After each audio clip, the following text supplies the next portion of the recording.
FA, BA, BS,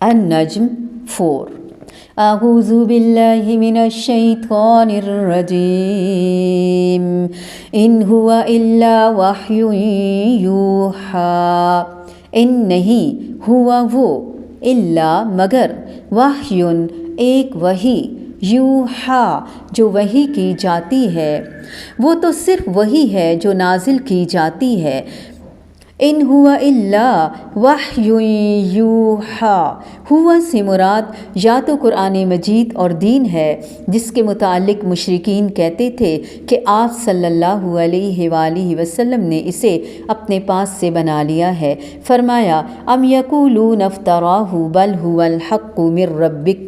یا وہ کہتے ہیں کہ اس نے اسے خود ہی گھڑ لیا ہے، بلکہ وہ تیرے رب کی طرف سے حق ہی ہے۔ اس لیے قرآن اور دین کے متعلق فرمایا کہ وہ وحی کے سوا کچھ نہیں۔ پھر دوسری جگہ فرمایا فَإِنَّهُمْ لَا يُكَذِّبُونَكَ وَلَكِنَّ الظَّالِمِينَ بِآيَاتِ اللَّهِ يَجْحَدُونَ، بلا شبہ وہ تو جھوٹا نہیں کہتے، اور لیکن وہ ظالم اللہ کی آیات کا انکار کرتے ہیں۔ یا اس ہوا سے مراد ینطقو کی ضمن میں پایا جانے والا منطوق بھی، یعنی وہ بات جو وہ بولتا ہے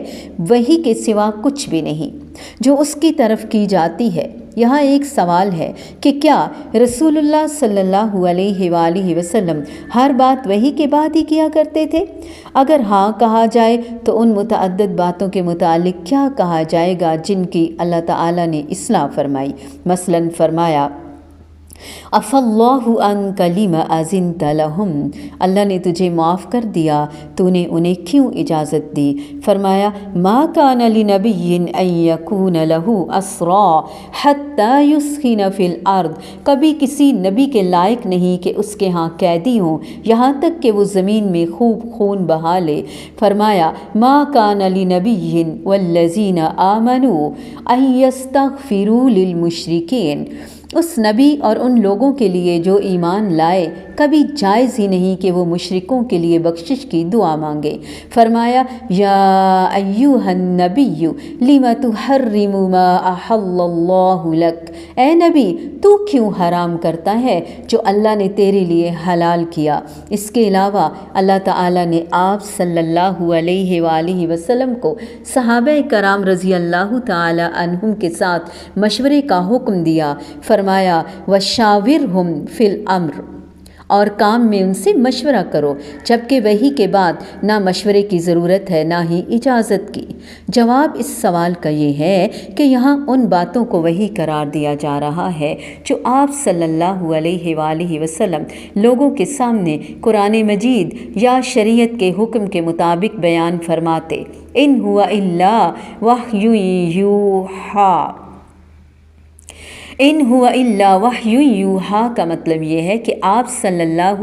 علیہ وآلہ وسلم وہی بات فرماتے ہیں جس کے متعلق آپ صلی اللہ علیہ وآلہ وسلم کو حکم دیا جاتا تھا کہ کسی کمی یا زیادتی کے بغیر پوری بات لوگوں تک پہنچا دیں۔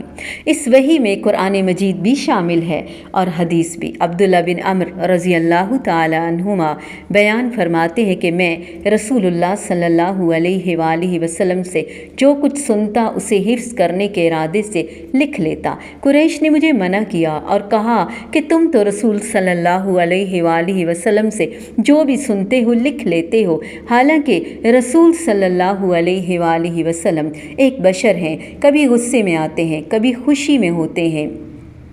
میں نے لکھنا ترک کر دیا۔ پھر میں نے رسول اللہ صلی اللہ علیہ وآلہ وسلم سے اس بات کا ذکر فرمایا تو آپ صلی اللہ علیہ وآلہ وسلم نے اپنی انگلی سے اشارہ فرمایا، لکھو، کیونکہ اس ذات کی قسم جس کے ہاتھ میں میری جان ہے، اس منہ سے حق کے سوا کچھ بھی نہیں نکلتا۔ ابو ہریرہ رضی اللہ تعالیٰ عنہ بیان فرماتے ہیں، رسول اللہ صلی اللہ علیہ وآلہ وسلم نے فرمایا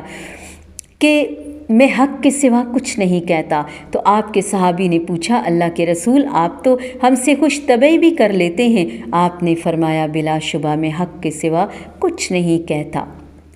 اور پھر اس میں مختلف مفسرین کی مختلف آراء ہیں۔ عبد الرحمن کیلانی صاحب نے لکھا کہ میں رسول اللہ صلی اللہ علیہ وآلہ وسلم کے اقوال و افعال کی حیثیت کے متعلق بہت مفید انہوں نے بحث فرمائی، جس میں منکرین حدیث کے مغالطوں کا بھی جواب دیا۔ فوائد کے پیش نظر وہ بحث، اب اس بحث میں پڑھنے میں چونکہ ہم ابھی طالب علم ہیں، ہمارا وہ مینٹل لیول بھی نہیں ہے، بہرحال اس میں آیات اور احادیث کا نچوڑ اور پھر ائمہ کرام کے اقوال کو بھی ترتیب کے ساتھ بیان کیا گیا تاکہ یہ بات واضح ہو جائے۔ شریعت، قرآن اللہ تعالیٰ نے جو نازل فرمایا، نبی کریم صلی اللہ علیہ وآلہ وسلم کے افعال و اقوال، سنت، حدیث بالکل قرآن کے مطابق ہے، گویا آپ صلی اللہ علیہ وآلہ وسلم چلتا پھرتا قرآن ہے۔ اور پھر ہر بات واضح ہے، تشریع امور کے لحاظ سے دیکھیں، انسانی بصیرت کے لحاظ سے دیکھیں، نماز، عمرہ، حج، زکوٰۃ، وضو طریقہ دیکھیں، قرآن تھیوری ہے تو نبی پاک صلی اللہ علیہ وآلہ وسلم کا عمل پریکٹیکل ہے۔ اجتہادی امور سے دیکھیں، ہر لحاظ سے آپ دیکھیں تو آپ کو تاویل مل جائے گی، آپ کو بحث کرنے کی ضرورت ہی نہیں رہے گی۔ قرآن کے مطابق احادیث، پھر یہ بھی ہوتا ہے کہ جی اس حدیث کو ضعیف کیوں کہا، طبعی امور کے مطابق، روزمرہ بول چال کے مطابق، یہاں تک کہ جیسے نبی پاک صلی اللہ علیہ وآلہ وسلم پیوند کاری کے بارے میں فرماتے اور پھر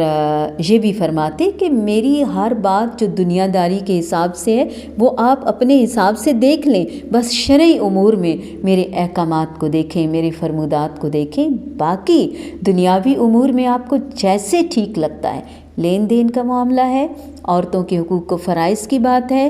یتیموں کی، مسکینوں کی بات ہے، صدقات زکوٰۃ کی بات ہے، ثواب اور نیت کی بات ہے، ہر بات میں احادیث موجود ہیں، روایات موجود ہیں، نبی کریم صلی اللہ علیہ وآلہ وسلم کا عمل موجود ہے۔ نبی صلی اللہ علیہ وآلہ وسلم کی زبان مبارکہ سے نکلنے والی ہر بات اللہ کی پسند سے ہے، اللہ کے حکم سے ہے، وہ اپنی خواہش سے کچھ نہیں بولتے۔ قرآن جو حرفاً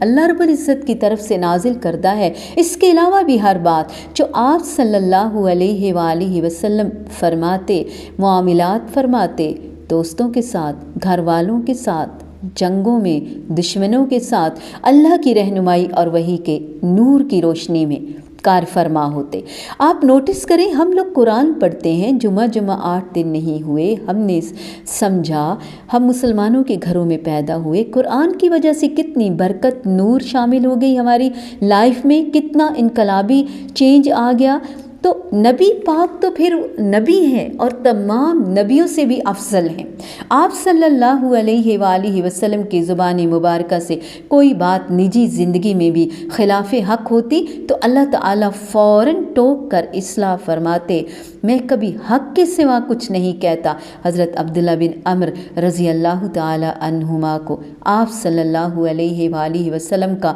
یہ فرمانا کہ تم لکھتے جاؤ، اس ذات کی قسم جس کے ہاتھ میں میری جان ہے، میری زبان سے کبھی کوئی بات حق کے سوا نہیں نکلی۔ بے شک ان ہوا الا وحی یوحی،